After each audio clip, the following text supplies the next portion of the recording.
All right, guys. Sorry that took an extra hour. I hope I'm not completely fucked. um, I am here to detail all of the bullshit that's been going on. And I'm going to start. I said I was going to be doing this an hour ago, and I'm a fucking idiot. So I apologize for that. Again, I'm an idiot. So sorry about that. You guys can feel free to comment as you like, and I'll try to address your comments. But I have a lot of things I want to discuss here. Primarily, I want to talk about Zoe Quinn. And I know this is a dead issue, right? But it's fucking not. Because the New Yorker went through the bullshit of bringing this up again today. They had to run a massive hit piece today, again, on Zoe Quinn.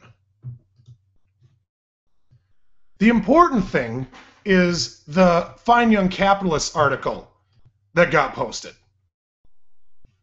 The Fine Young Capitalists finally being given a forum to talk about all this.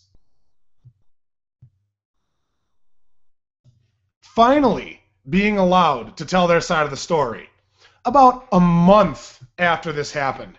Because before they could actually be allowed to do that, the story had to be killed twice. You know, if you guys go on APG Nation and read the article, you know, you've got... Fuck's sake. All right, we're just going to go into this because I can't even believe this damn article. This shit was going on through September 2nd. I can't even... All right, let's just go into this because this whole thing, the reason I'm doing this in the first place is because of an argument I had with a Twitter user named Jera7me, Jere 7my. Now, if I could ask you guys a favor, do not go harass this man. Please don't. That'll only make things worse for you, me, and everybody else. That will make the case worse for GamerGate as a whole. So don't do that. But this is what's going on. APG Nation asking a question of the Fine Young Capitalists. Zoe Quinn was connected to the Fine Young Capitalists for a time. What role did she play in the grand scheme of things? The Fine Young Capitalists. We did not on February 28th, Zoe Quinn found out about the production, meaning their effort to get women gamers into the industry. The project they were running. It's their entire fucking mission only. On February 28th, Zoe Quinn found out about the production through one of her followers at Obi Sin Kenobi. Zoe Quinn started asking questions about the production that we answered. She asked why we thought women should work for free. That's a fucking loaded question, isn't it? Especially since women were being offered 8% of the profits from the game, which in television is what a producer would make. Hey, Zoe, are you trying to imply that game producers should make more than television producers? People who work for months and months on end to make TV shows that entertain us all. Is that lesser to you? It's not as good? Years on end? That's not as good. No. Women don't. That's not good enough because it's women. No, I'm sorry. Let me correct myself. That's not enough because it's Zoe Quinn. So let's continue. They also got all the art that was created for their pitch for free. So just to clarify, these people would give a pitch. If their pitch was accepted by the Fine Young Capitalists, then the Fine Young Capitalists would produce art for them to make their pitch to video game developers. And then, even if the pitch didn't work out, they would get to keep all the art that the Fine Young Capitalists made for them, paid money to produce for them. Clearly, this sounds like a shitty deal for everyone involved. Zoe also asked about their transgender policy, which they link to in the article, which I will read right now. As the Fine Young Capitalist is based in Canada, we use the theory of self-identification, where a person will be considered a man or a woman based upon their own view of how they should be perceived in society. This can bother some people for some reason, so to put the record straight, let's lay out exactly what that means. The only question we ask regarding gender is this: that the participant has the participant self-identified as a woman before the date of March 11th, 2014.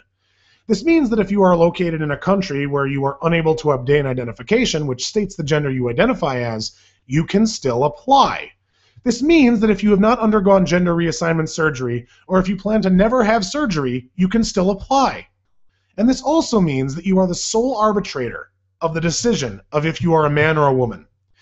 Let me read that again. You, the individual applying, are the sole arbitrator of the decision of if you are a man or a woman. Our opinion of what constitutes a man or a woman is irrelevant to the conversation. Zoe Quinn had a problem with them policing people's transition points. Okay. So basically, hey,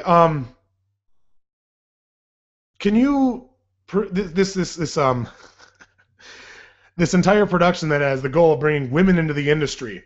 Can you prove that you had publicly self-identified as a woman before the contest started? No? Well, then that's a problem. I'm sorry. What if this person decided the day out? What if this is a guy who is an asshole who wants exposure for himself and wants to exploit the forum, exploit their incredibly generous policy, and just declare the day after the competition begins, oh yeah, I'm a woman. Sure I am. That's exactly what the Fine Young Capitalists are trying to protect against. We explained that the reason for this policy was to prevent men from lying about their identity, because you have to identify as a woman publicly before the start of the contest in order to gain access and to make it more accessible to people without identification. In other words, here in America, people who don't have the 75 motherfucking dollars lying around to go to the DMV and get a driver's license. As ubiquitous as it is, there are people who can't afford one.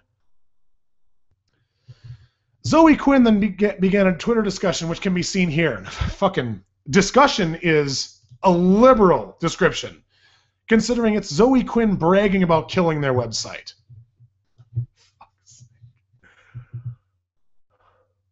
I mean,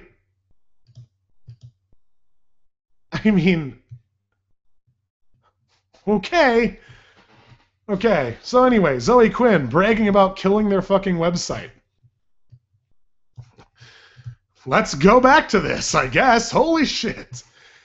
The major point is that she DDoS'd our site, called us exploitative, and her PR manager, Maya Felix Kramer, remember that fucking name, posted to my Facebook information which Zoe replied to alerting her followers.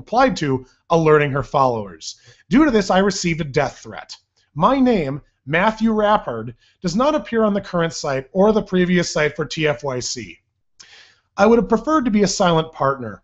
This Twitter retweeting went on for almost 24 hours, with most of them calling us transphobic or exploitative. Now, I'm going to stop right here, and I'm going to go back to Jera7me. The reason that I started this entire live stream. Here's what happened with Jera7me.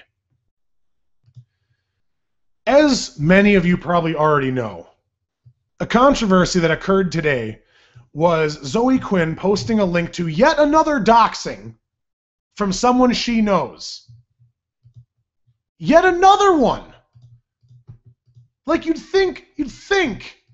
think that at some point in time, these fucking people would grow a fucking brain and stop doing things that bring the most possible negative attention to them.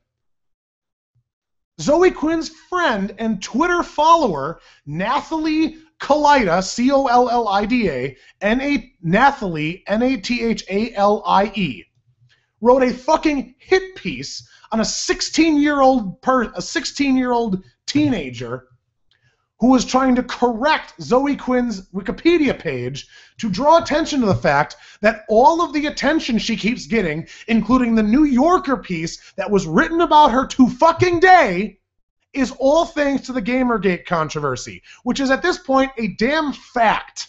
The New Yorker piece would not have been written today were it not about the alleged harassment that Zoe Quinn is getting from us at GamerGate.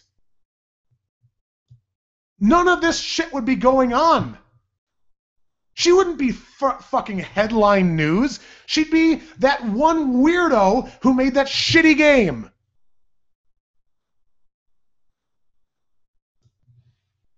But I digress. That's what happened today. Jairus7me articulated the point that he was, quote, agnostic about whether or not Zoe Quinn tweeting the link to a public doxing of an individual was wrong. And he went even further than that to say that since Zoe deleted the tweet, which, by the way, she only deleted it because of immense pressure and people harassing her. Well, I guess harassing is, again, the incorrect term. People coming after her for a genuinely awful thing she did because, again, this was fucking funny to her. Just fucking like the destruction of the fine young capitalist. Quote, I like how a conversation between me and the fine young capitalist, which at Lego Butts, resulted in accidentally killing the exploitative startup's website. Her comment about this 16-year-old being doxxed by her friend was that she thought it was funny. She's a fucking lunatic. But again, Jairus7me wanted to argue that it was okay. It wasn't that bad because she deleted the tweet. Okay, Jairus7me, get your ass over here and tell me what the fuck this is. Where she left this tweet up about the fine young capitalist and let her followers retweet it for almost an entire day, calling this company with an unreasonably, who are bending over backwards, going out of their way with their transgender policy, potentially creating significant future problems for themselves. Transphobic and exploitative. Let me go back and read this again. You are the sole arbitrator of the decision of if you are a man or a woman.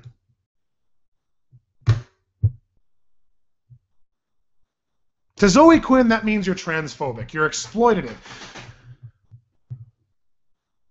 I'm sorry, I can't handle Zoe Quinn calling someone exploitative. A person who has never, in the public eye, done anything except exploit people for her own personal gain. And this is another example of it. Back to the article. TFYC is what we like to refer to as a high-risk production. We were aware that there might be some blowback, but we did not expect this level of blowback, specifically the challenge of being transphobic. One business partner not wanting to affect the rest of his work, referred to as transphobic, left the project.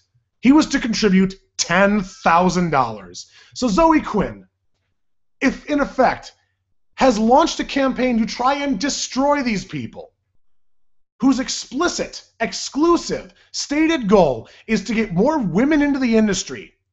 And yet she wants to play the victim of misogyny as a woman in the industry because we're the ones that don't want the women in the industry. You know, it's not that Zoe Quinn doesn't want women in the industry. She wants herself in the industry. She's not an idealist. She's not a revolutionary. She's not fighting for any cause except the evolution, the aggrandization of Zoe Quinn if anything, threatens the greed and the empire of Zoe Quinn, then it has to be destroyed. It doesn't matter if it's feminist. It doesn't matter if it is actually about getting legitimate female gamers and developers into the industry. It doesn't matter. It threatens Zoe fucking Quinn. This is the woman we're supposed to feel sorry for. This is the woman we're victimizing. The woman who constantly, habitually laughs at people's lives being destroyed. There's nothing to see here. She's a victim, and we're terrible. Back to the article.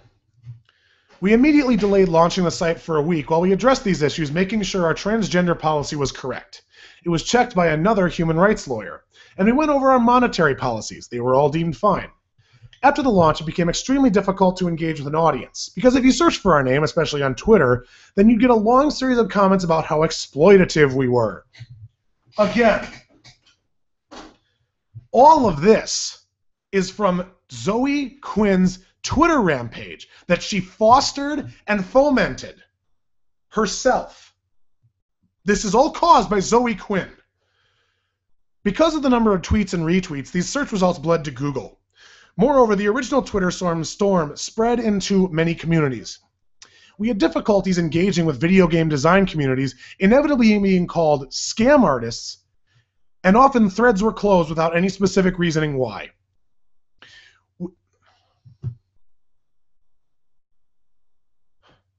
Sorry, I've already read this article, so I know that this is the part where it just gets unreasonable.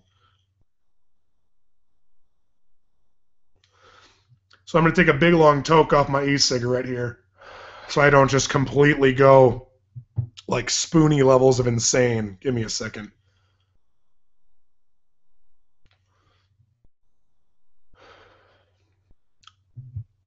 Okay. We approached a journalist and got a response from Chloe Rad at IndieStatic, who liked the project and did an interview. She went to GDC, and we assumed she would publish the article. We contacted her at GDC when we were having more Twitter problems, asking when she was going to publish the article. Is this on? Because I want to make sure you hear this next sentence. This next sentence is fucking insanity. She said she would talk to Zoe Quinn while she was at GDC and then publish it.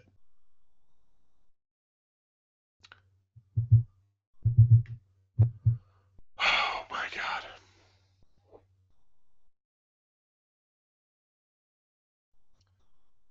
In order to publish an article about an individual, you go and confer with a woman who is doing everything in her power to destroy those people. To basically, from how this sounds, get permission to publish the article. Well, guess fucking what? Chloe never published the article. Zoe Quinn was allowed to kill a story about the fine young capitalists because, again, they threatened her monopoly as the woman in the video game industry. They're a threat to her because they want more women in the industry. The issue she's supposed to be the champion of. She's supposed to be the paragon of the symbol of women empowered in the video game industry. And this is what she does to people who are trying to get women in the video game industry. Do you not? You people who support this woman, who are against GamerGate, are you out of your fucking mind? What are you supporting? I want someone to get their ass in this chat who supports the other side, who has an actual, legitimate, non-inflammatory understanding, and fucking explain to me why the fucking hell you support this woman. Why they support this woman. She's a demagogue and a sociopath.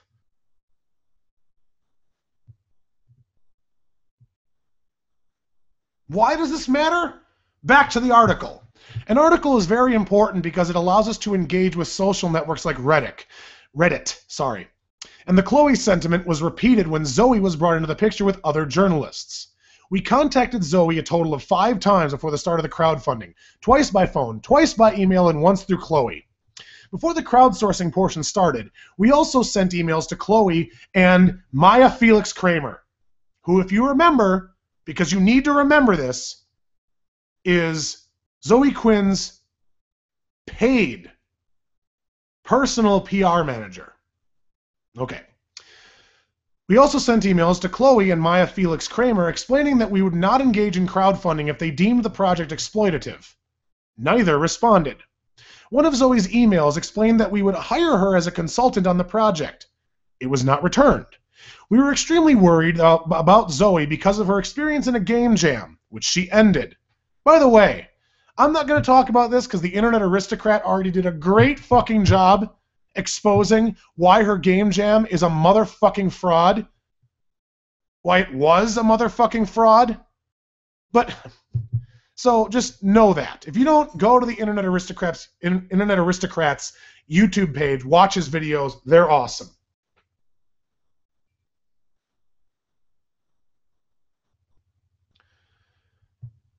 Once we launched the project, there was a thread about the Wizard Chan raid on Reddit, which again is fucking fraud. It's a lie. It didn't happen. We had done research on Zoe and were aware that Wizard Chan had not raided her and assumed it was common knowledge and posted to the thread. What happened to us? Expecting 10 upvotes.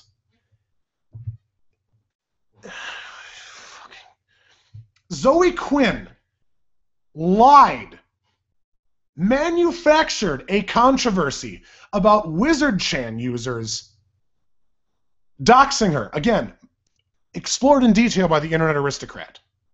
The whole thing was a fucking lie. It was a fraud. She manufactured it. She made it up. She was a victim. And then her PR manager, the person she pays to represent her, doxes these people, and she thinks it's fucking funny.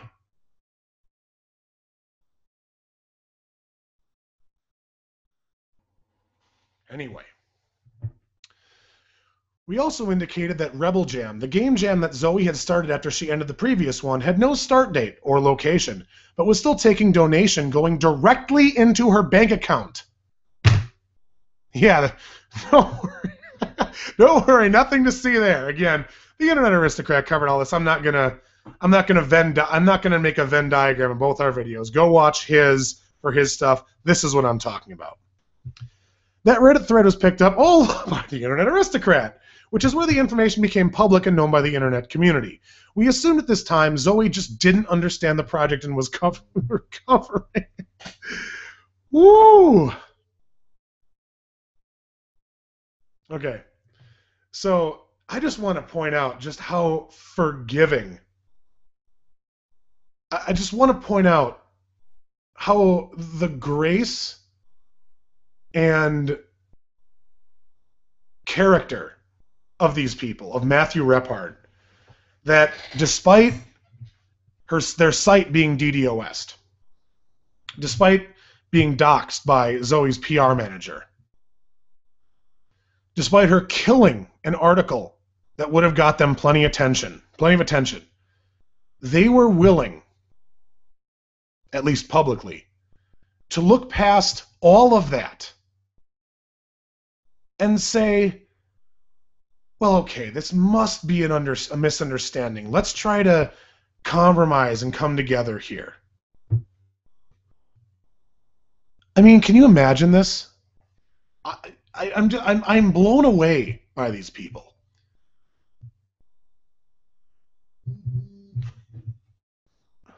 I'm blown away by these people. You know, they're friggin' awesome.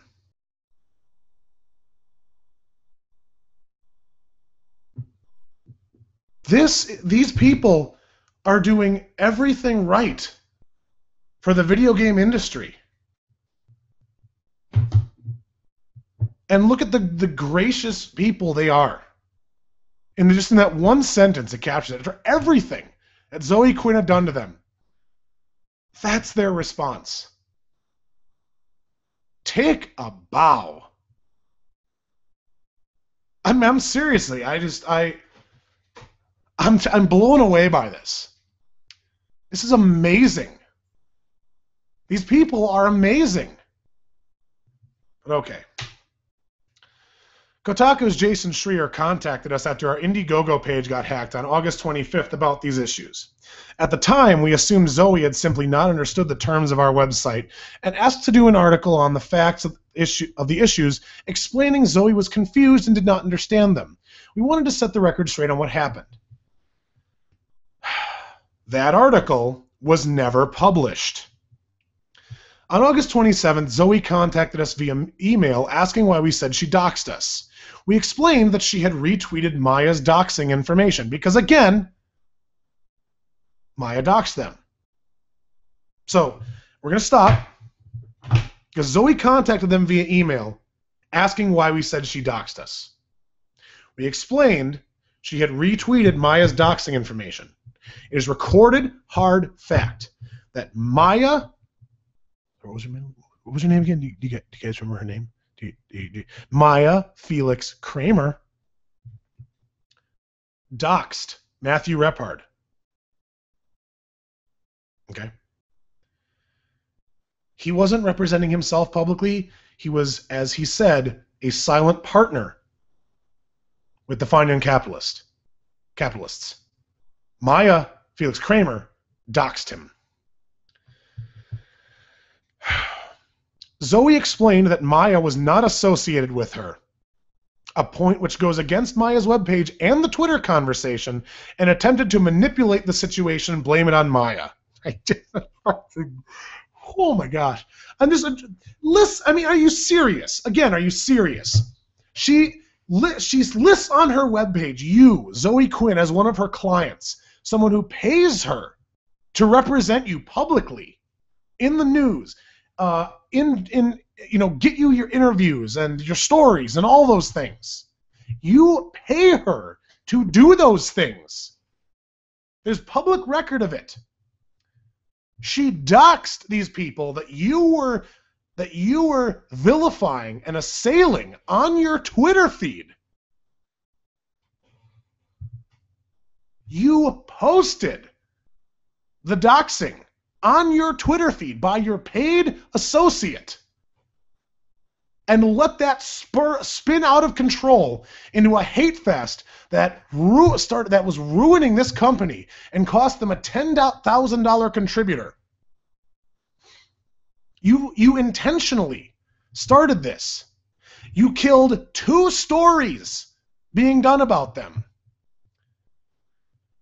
And then you want to come back here and say that your PR manager that you hired and that you paid is not associated with you. Are you out of your damn mind?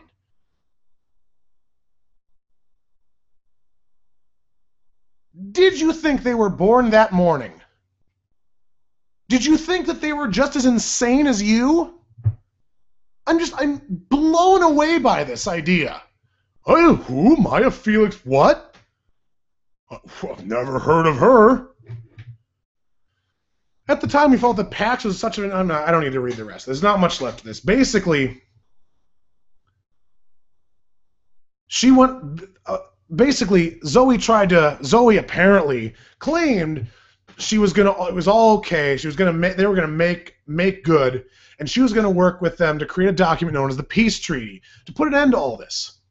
She was supposed to have signed it, but at the last minute decided not to. We expected her to take some responsibility, but on her Tumblr, she simply said that she didn't dox us and that it was just because she got passionate. So, after going out of your way to deny doxing them, deny knowing your paid PR manager, the person who doxed them, the person... The comment you posted to your Twitter, you then basically tacitly affirm that you posted the Twitter, but it's okay. because you weren't the one who doxed them and you just got passionate. Hey, Jaris7me, dumbass. Is this acceptable to you? Do you want to come in here and defend her again? Saying, well, hey, it's okay because she got passionate. It's okay that she did everything she could, launched a campaign to destroy these people, cost them tens of thousands of dollars in support to help women get into the gaming industry because, hey, she was passionate. Go fuck yourself. Are you fucking serious with this? Zoe Quinn, if you go through her public history, you know, this is the other thing. This thing had almost died. But Zoe came back to these people. Zoe came back to these people to get her own name in the press again, that she was going to do this good thing, so that stories would be done on her doing this thing, only so she could completely back out of it, because she didn't want to actually do that thing. She just wanted the attention. Now, today, there's a New Yorker piece being published about her, because she's the one that we need to talk about. Zoe Quinn is so fucking important that everybody has to talk about her. But if someone like me, someone like you guys, someone in GamerGate gets on the internet, goes to your Twitter feed, goes to a live stream like this one, and talks about Zoe Quinn, you're the bad guy. Why don't you leave her alone? Let her go away. Why are you so misogynist and sexist and horrible? You know what? Here, I've got a thought. Why don't you motherfuckers let her go away? Why don't you mainstream media parasites let her go away? Why don't you stop stringing her back out after we've forgotten about her to continue making her your figurehead, to continue bringing attention to Zoe Quinn? We wouldn't be fucking talking about her or about you if it didn't happen. But then again, isn't that what this whole thing comes back to? Getting attention to Zoe Quinn. Making sure she's the one that matters. Zoe Quinn is not about getting women in the gaming industry. Zoe Quinn is about Zoe Quinn. That's what she thinks the fine young capitalist getting doxxed by her own employee is fucking funny. You know, here, if this was a case in court, she would be guilty as an accessory after the fact. This was a crime that was committed. So fuck off with your, I don't know who she is. Yeah, that would hold up in court, wouldn't it? You can repeat, you can parrot it however long you want from behind bars, you moron. But this isn't just Zoe Quinn. I mean, it's unfair. She's terrible, and she's done terrible things, and she only cares about herself. But I'd be doing a disservice to people, I'm going to sound sexist, but a select few women like her in the video game industry. So let's talk about Lee Alexander. Let's talk about Lee Alexander. Because you know what? I know I just spent a half an hour talking about how Zoe Quinn's terrible because she only cares about herself. Okay. Zoe Quinn's a sociopath. She intentionally uses people, and she hurts people along the way because the only person she cares about is herself. I would say that she's someone who emotionally detaches from situations. I would say there's no actual malice there. There's no desire to destroy people. She just capitalizes on a situation where she knows she can get something out of it. It's vile. It's despicable. But I'm actually going to make the argument that in terms of how these people view gamer culture, Lee Alexander is way worse. So the website I'm looking at is archive.today/A6WUE. If you guys want to pull this up, go ahead. I'm going to explain what I'm reading here. This was actually a link I got from Vivian James on Twitter because she archived this just in case Lee Alexander, decided to go on and change this or take it down completely. It's here, and we know it's here. The page archived is her FAQ on leealexander.net. And at the start of it, it doesn't seem like, anything of note. It says, oh shucks, I worked really hard and I had great mentors and people in the industry and they put up with me despite how, oh man, and I was so tough and I had to be shaped and I learned from them, and for a long time I was terrible and I sucked, but they showed me the way. They showed me the right way, and I got I got lucky, and here I am now. But then, as you scroll down the page further, things get weirder. Can you help me become a game journalist? Probably not. But if you're not totally vague and entitled, you have some writing you believe in and some specific questions you think I personally might be able to help you with, feel free to get in touch. I may volunteer to do something for you, but if you ask me to edit you, you're asking me to do work for free. I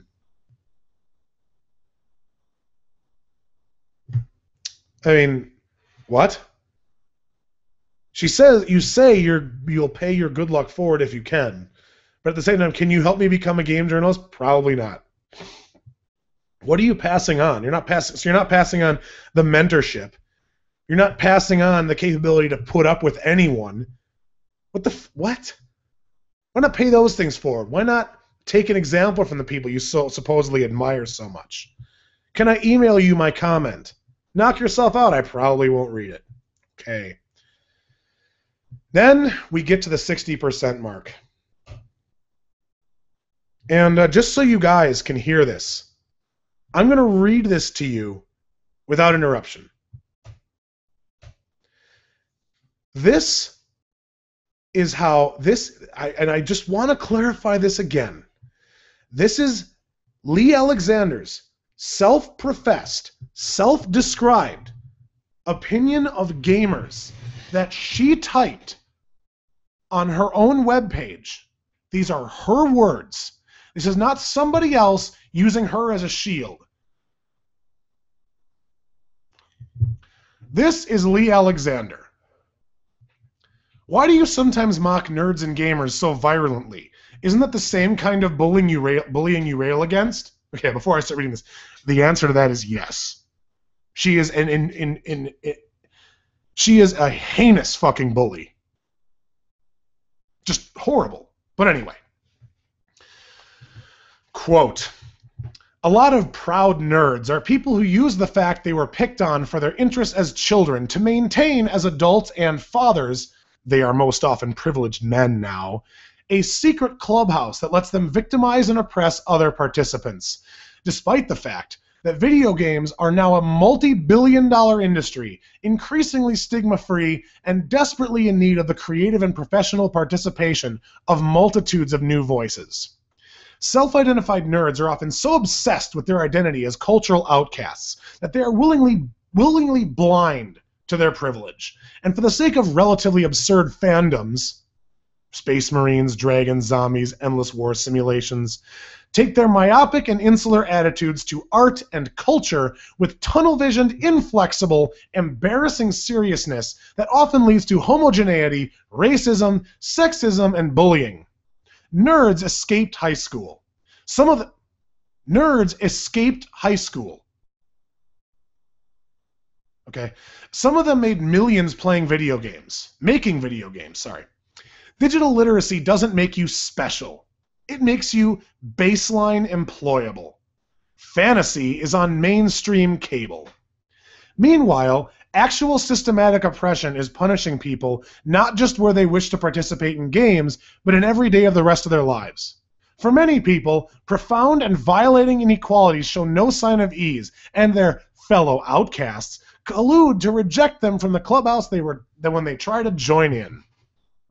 My adult life in games and internet culture frequently involves brutal gendered language over video games. So if you want someone who feels sorry for you because your family grew up with a Super Nintendo, don't ask me. The fact that you got a Game Boy for Christmas and liked it so much you stopped doing anything else doesn't entitle you to a revolution. Your fandom is not your identity. Your fandom is not a race. So if you think it is, then you're in our way, and the work I do specifically exists to dispossess you of your sense of relevance. If you don't like it, good. I'm much louder than you, and we have an army. Holy fucking shit. So first, you talk about video games being a multi-billion-dollar industry. And then you go ahead and slander, attack, and insult the fans of the biggest franchises in all of video games. Space Marines, Halo. Dragons, World of Warcraft. Zombies, Resident Evil. Endless war simulations. Call of Duty, Battlefield. Relatively absurd fandoms. Games are now a multi-billion-dollar industry, but you're going to attack and insult the majority of American video gamers. People who play these games. I'm blown away by this. Like, do you know what video game culture is?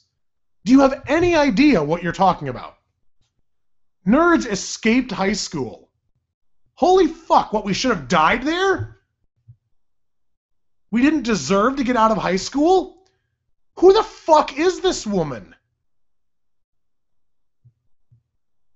Meanwhile, actual systematic oppression is punishing people, not just where they wish to participate in games, but in every day of the rest of their lives. Oh, actual systematic oppression, huh? Would you know anything about you claiming to be video game journalism? You are video game journalism? Trying to make yourself into the monolithic head, the voice for the entire industry? And shove everybody else out? Meanwhile, actual systematic oppression is punishing people, not just where they wish to participate in games, but in every day of the rest of their lives. Maybe, would you know anything about the guy you attacked on Twitter, called sexist and anti-Muslim, and when he said that was what he didn't say, you threatened to make an example out of him? And then threatened his future career in the games industry? Would you know anything about that? Meanwhile, actual systematic oppression is punishing people, not just where they wish to participate in games, but in every day of the rest of their lives. Are you out of your fucking mind? You're sitting here talking about actual systematic oppression while you denigrate the majority of video game consumers in the country, in the world. You try to denigrate and debase nerds as a whole. And then you say that your specific mission statement is to dispossess nerds and gamers of their identity and sense of relevance. And you are who we're supposed to accept as the face of video game journalism. Do you think we're just as insane as you are? You don't, Jera7me, you don't see why GamerGate is necessary? You don't see this as a problem? You don't see this as a threat? A woman stating that her goal is to kill nerds and gamers everywhere? Anyone who plays the biggest game titles in the country are tunnel-visioned, inflexible, homogeneous, racist, sexist bullies. Bullying. Like threatening to ruin someone's career and making an example out of them. Bullying.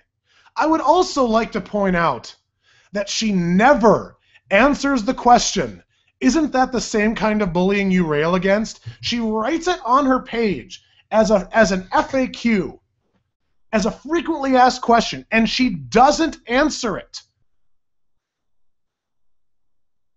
The clearest answer she gives to it is threatening to shout down and mow down the people who disagrees with, the people who, nerds and gamers.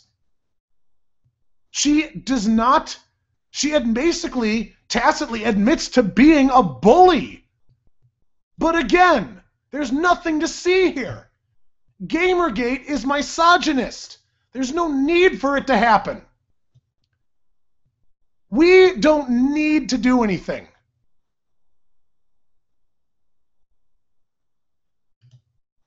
GamerGate doesn't need to exist. If I can go real quick and read. Oops. If I can go real quick. No, something happened. If you're ever thinking that you're doing a good thing by being a part of GamerGate, I need you to remember that according to GamesNosh, you are pathetic terrorists. You're racist nerds. You're worthless parasites. Deserving of death, no less. You're subhuman misogynist, sociopathic scum, fat morons. You're non-existent, hateful, autistic bullies deserving of violence.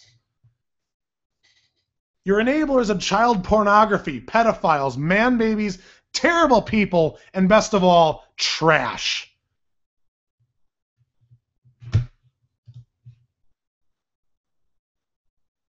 For opposing the manipulation, the psychopathic behavior of Zoe Quinn, and refusing to accept the abuse, the bullying, and the arrogant insanity of Lee Alexander. But no, we're the ones who harass everyone. Now, to be fair, there are a lot of, 4chaners who are, 4chan there's always an element of 4chan that's terrible. It's true. There's always an element of 4chan that's been terrible. I personally love a lot of things about 4chan. The funniest memes I've ever seen, in my opinion, at least, have come from 4chan. So, there's a lot of great things about 4chan, too.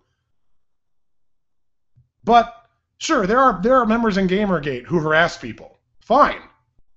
How about Womanticore, at Fairy Ocarina on Twitter? Kill all dumb nerds.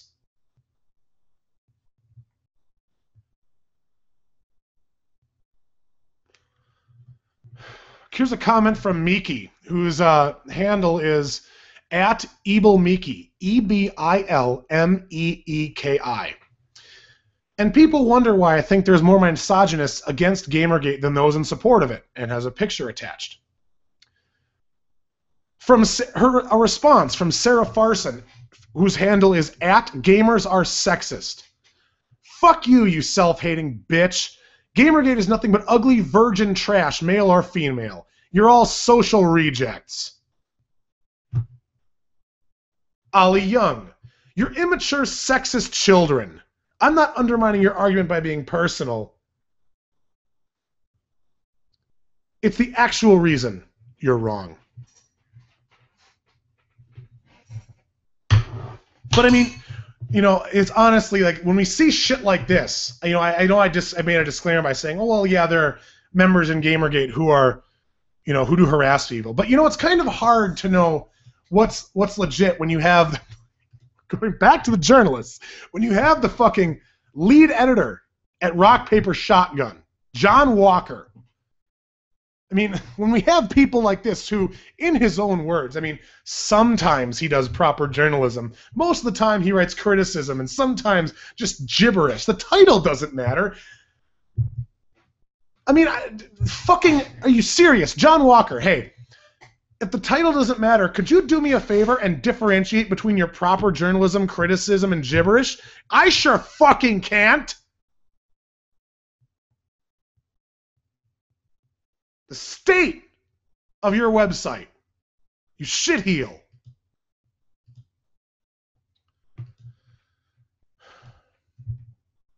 GamerGate's not relevant. We don't need it. You're the head editor of one of the biggest gaming journalism websites on the internet.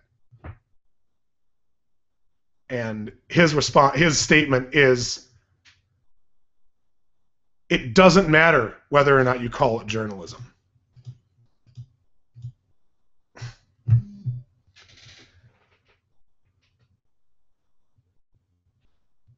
I mean, fucking...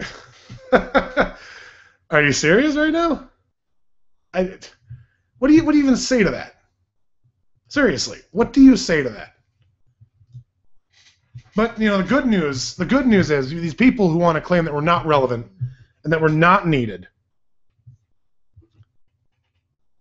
You know, there's no need for us. We're worthless. We're trash. We're garbage. We have so little credibility that there's nobody paying attention to us, right? Let me read to you an article that was posted on Digitimes an hour before I started this video. Actually, 2 hours, sorry. No. It was posted an hour before I started this video. Commentary. Time is running out for... I'm not going to read you the whole article, just the leading comment here. Time is running out for console makers to clean up Gamergate. Quote, with the year-end holiday season approaching, the top 3 console makers, Microsoft, Sony, and Nintendo, as well as major publishers including Activision, Electronic Arts, Activision, and... Wait. Are you fucking serious? Do you even write? Activision, Electronic Arts, Activision, and Ubisoft will need to, at some point, start to make efforts to actively calm down the tensions and generate positive PR for the gaming community. If not, they run the risk of seeing poor sales during the industry's peak sales quarter, which could then have a knock-on impact on the console's key component makers and manufacturing service providers, including Taiwan's Foxconn Electronics and Pegatron Technology in the first and second quarters of 2015. So, just to be clear, we here at Gamergate are a bunch of fucking idiots. We're scum. We have no credibility. We need to crawl back into our parents' basements. No one takes us seriously. In the words of one Lee Alexander. And yet, the hashtag fucking Gamergate staggeringly outpaced anything about Destiny. On the day of release, twice, going into the day of release, twice the number of tweets with the hashtag. We're drowning out the biggest game, one of the biggest game releases of the year. And now, it's being said that Gamergate, only 60,000 people, as an opposition supporter told me yesterday, only 60,000 of us apparently pose such a threat to Sony, Microsoft, and Nintendo that we could be single-handedly responsible for ruining their fiscal quarters. If they don't re-ingratiate themselves with us soon, we could damage them as an institution. You know what? Here. I mean, because it's stunning to me, because if you go to, a site like Ars Technica, you'll learn that anybody who uses the hashtag Gamergate is a mindless sock puppet from 4chan, even though, this narrative has been going on for over a month now, even though it's published, confirmed, hard fact that Adam Baldwin is the first person to ever use the hashtag, that he created the hashtag Gamergate. No, it's still 4chan. It's still a conspiracy. It's still a bunch of people who want to hate and destroy women. You're a sock puppet if you use the hashtag Not Your Shield. Even though Not Your Shield was created in response to... what fucking else? A comment from a video game journalist, from Gama Sutra blogger, shoulder rubber of Lee motherfucking Alexander, Greg Kostikian, to defend the honor of our Anita Sarkeesian, whose name he spells wrong because he's a cunt, Zoe Quinn, Lee Alexander. You're gonna go work so hard to defend the honor of your own coworker. Wow, you're really going out beyond your comfort zone there, asshole. Or yes, Anna Anthropy, I will be willing to meet any of you, on horse or afoot, with sword or pistol, at a time and place of your choosing. I think that something nobody has ever said about this comment is that he's basically threatening to duel someone with weapons instead of actually discuss the issue. Like, wouldn't you say that's violent commentary? Hey, if you oppose these people, I'll find you and kill you. On a horse, no less. Holy shit. That is the comment that Not Your Shield originated in response to.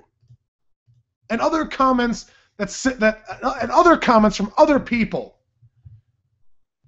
The narrative that has now forced women and racial minorities, black men and women, Asian men and women, people from other Korean supporters, people from China, foreign countries around the world, in Africa, Zimbabwe. I'm sorry, Africa's a continent. I'm not saying it's a country, just to clarify there. Around the world, these people are being forced, driven from their homes. They're being forced to post pictures of themselves or their passports or driver's licenses. Because, after all, it's impossible for you to be a supporter of Gamergate unless you're a white man. And, lest we forget, if you're not and here's the thing, if you are a woman, remember, you're a self-hating bitch. Because Gamergate is nothing but ugly virgin trash. You are all social rejects. Remember that. Because if I were you, I'd say, hey, it's pretty impressive that a bunch of worthless social rejects are on the verge of crippling the 3 biggest video game publishers and console producers in existence. Pretty impressive. Am I the only one who sees that? The fucking retarded, scrambling idiocy of these people.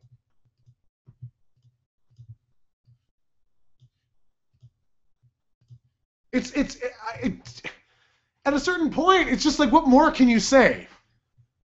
I'm using these people's own words. I'm talking about what they've said and what they've done. But, I think I've said almost everything that I wanted to say tonight. Because I can only rant so long, even about the most important things. So, I'm going to finish up tonight by reading a post. I don't know. I posted this earlier. It's from a user. I don't know what forum this was on. I got this completely out of context. The tech development manager at Minerva Computer Services. I posted this earlier, yesterday, I believe, last night. I want you guys to remember this. I'm incensed. I am going fucking nowhere. In the words of a guy who, I'm sorry, a guy who calls himself PR fag. Sorry, I hope no one's, it might be a woman. I can't tell you. I can't tell for sure if it's a man or a woman. It's anonymous. In this person's words, fuck them. Burn it all down. I'm going to be here until we burn this all down.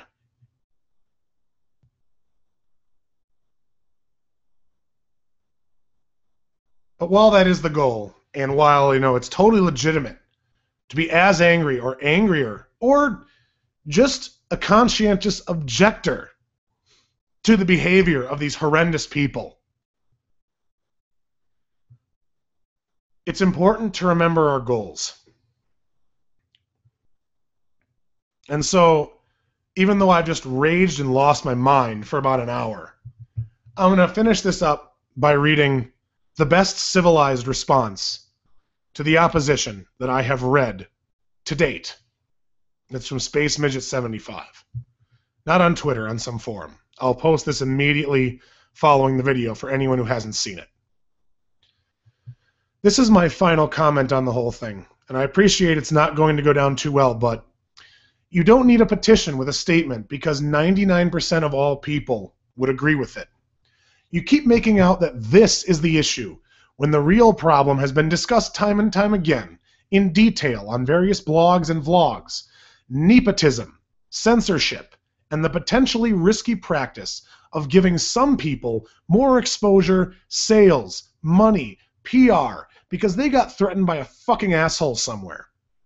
You want to make it an issue of inclusiveness to deflect attention away from any legitimate wrongdoing. Honestly, not only has the harassment feminist angle been so blown out of proportion in this whole thing, but it can be shown that harassment and prejudice is actually coming from both sides, and by continuing to suggest it's just the gamers, even a minority of them, is pissing people off. Despicable comments, despicable comments and generalizations have been both made by both sides, including the people you've just linked to. People want to be able to say that they think a game is shit, or why they don't like someone, that people in relationships should be aware of conflicts of interest, or even that they think sexism in games is a non-issue. I don't. Without the whole argument being boiled down to sexism or some harassment. Do some investigative journalism and address such issues as DMCAs, takedowns, and the mass deletions of discussion. The 11 End of Gamers articles that all appeared within 48 hours of each other from separate sites. The number of serious threats made, what they were, and where they came from. The real Fine Young Capitalist story, the Twitter feeds, the audio recordings. The Wizard Chan abuse from apparently such nice social liberals because all this harassment is apparently one-sided. Phil Fish for losing his shit because it's funny and may lighten the mood. Supposed professionals calling gamers losers, shit stains, worse than ISIS, and the abuse of people like Total Biscuit, Stephen Williams, John Tron for having my view instead of your view. And ultimately, the crux of all of this, the relationships, Patreon funding, friendships, job positions, living arrangements, advisory roles, and yes, romantic too, between journalists, indies, PR companies, IGF, and its finalists. It might, shock and horror, actually take 2 or 3 days' work. Or you and some commenters here could just accuse us of being sexist and let the whole thing go on for longer than it needs to.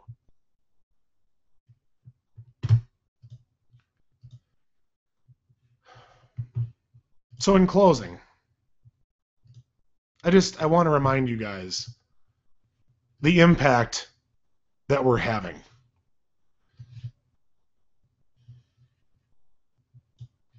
These people are so scared of us that they are coming out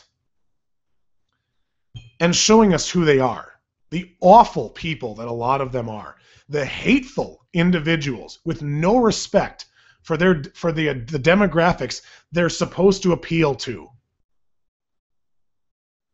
The horrendous, self-serving, disgusting people that would ruin people's lives for no good reason other than because of how corrupt and self-absorbed they are. I want to remind you that despite all their opposition, despite all their bile, despite all their insanity that we have been forced to suffer through,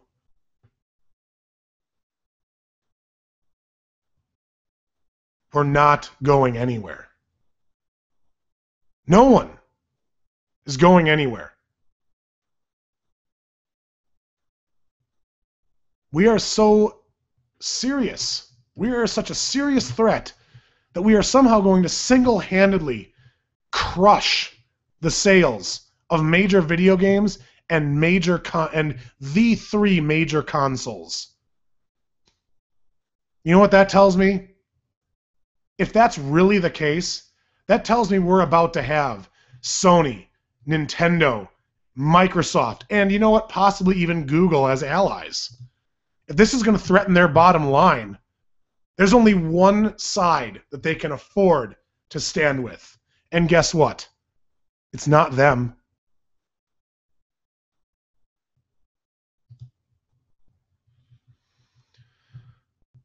So I'm going to leave you guys on that. This is important. Don't let anyone ever tell you otherwise. You are doing something. We are all doing something. We are stopping the enemy at the gates. And no matter how much they try to burn down our walls and convince the other townspeople who are minding their own business that they're the victims, because we just won't do what they say. We won't be their actual puppets. We won't be the mindless drones that they accuse us of being. That this means something. And it will mean something. And we will win.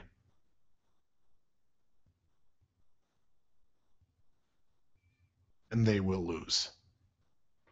Good night.